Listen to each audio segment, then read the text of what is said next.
Hello friends, आप सभी का स्वागत है आपके अपने यूट्यूब चैनल पीकेबी एजु ज्ञान में। फ्रेंड्स, आज की इस वीडियो में हम मेटल नॉन मेटल चैप्टर जो कि 10th क्लास का है उसके कुछ एमसीक्यू क्वेश्चन करेंगे जो कि आपके वीएलडीए और एचएयू 6 ईयर प्रोग्राम के लिए बहुत ही हेल्पफुल रहने वाले हैं। तो चलो दोस्तों, वीडियो शुरू करते हैं। फर्स्ट क्वेश्चन क्या है?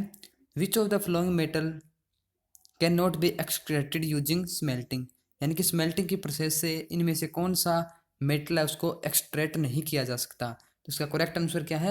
Aluminium. B is correct answer. Next question, question number 2। In general the number of electron in outer most shell of metal atom is, इसका आंसर क्या है? B 1 2 3। Question number 3।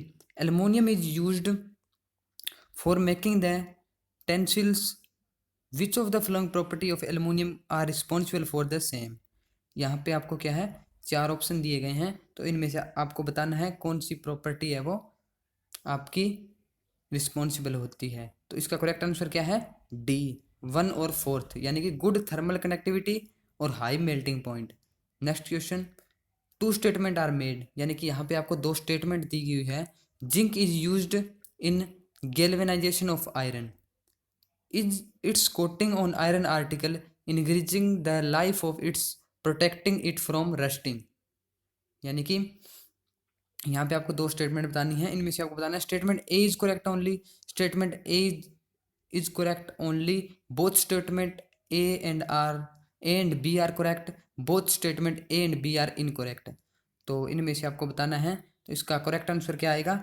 C, both statement A and B are correct, क्योंकि zinc है वो galvanisation में use होता है और जो कि क्या है, आयरन पे उसकी कोटिंग करने से उसकी लाइफ टाइम है वो बढ़ा देता है। Next question number 5। Haematite is an ore of, haematite इन और किसका है? आयरन का। A is correct answer. Next question, question number 6। Metals are refined by using different methods, which of the following metal are refined by the electrolytic refining. Electrolytic refining के अंदर कौन सा use होता है? इसका आंसर आएगा C, sodium और potassium. के D both are correct answer. Next question, इसका क्या है? Copper sulphate solution can be easily kept in container made of, यानी कि silver is correct answer.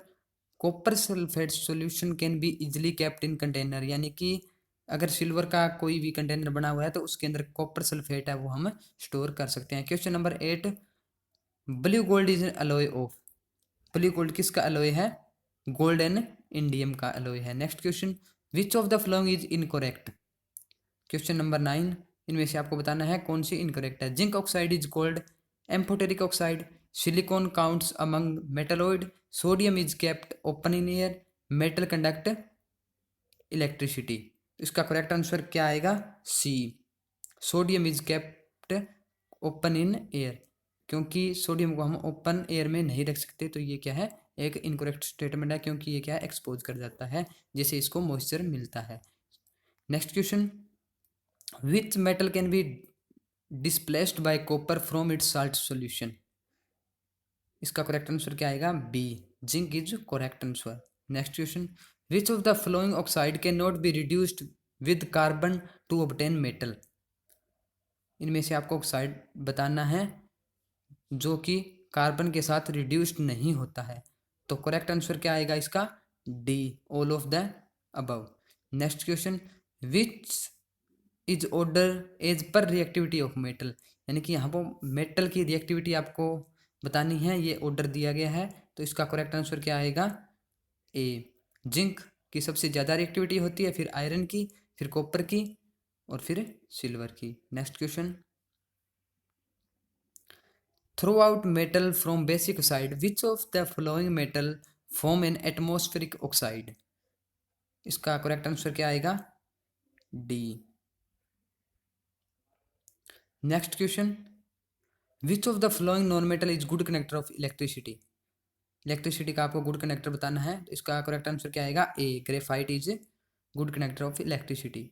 Next question. Which among of the following alloy contain mercury as one of its constituent, यानी कि इसका correct answer क्या आएगा? Zinc amalgam. आपको इनमें से एक अलॉय बताना है, कंटेन मर्करी एक जिसमें क्या होता है, मरकरी एक one of the it's constituent पाया जाता है। तो इसका क्या आएगा, जिंक अमलगम के अंदर क्या पाया जाता है, mercury. Next question, two statement are made, the lustre of a metal is due to presence of free electron. Statement two, metal conduct heat, आपको बताना है करेक्ट कौन सी है। A is correct only, statement B is correct only, और both are correct और both are incorrect. Correct इसकी answer क्या है, सी, बोथ क्या है, करेक्ट स्टेटमेंट है। मेटल हीट कंडक्ट करता है और lustre of metal is due to presence of a free electron. Next question, question number 17, which of the following oxide of iron, यहाँ पे आपको कुछ ऑक्साइड दिए गए हैं आयरन के, obtained on prolonged reaction of iron with steam, इसका correct answer क्या आएगा, Fe3O4, C is correct answer. Next question on the screen, which of the following is true, यहाँ पे आपको कुछ दिए गए हैं ऑप्शन, उनमें से आपको बताना है ट्रू कौन सा है। Colour of basic copper carbonate is green, malachite is an ore of copper, aluminium is more reactive than copper, all of the above. तो इसका करेक्ट आंसर क्या आएगा, all of the above are a true statement. Next question, the ability of a metal to be drawn into thin wires is known as, यानी कि जब metal को एक thin wires के अंदर कन्वर्ट किया जाता है तो उसको हम क्या बोलते हैं, डक्टिलिटी। और नेक्स्ट क्वेश्चन क्या है, what happen when calcium is treated with water, जब हम कैल्शियम को ट्रीट करते हैं वाटर के साथ, it doesn't react with water, it react violently with water, it react less violently with water, bubbles of hydrogen gas formed stick to surface of calcium। तो इसका correct answer क्या आएगा, D, third, it react less violently with water, और fourth क्या है, bubbles of hydrogen gas formed stick to surface of calcium.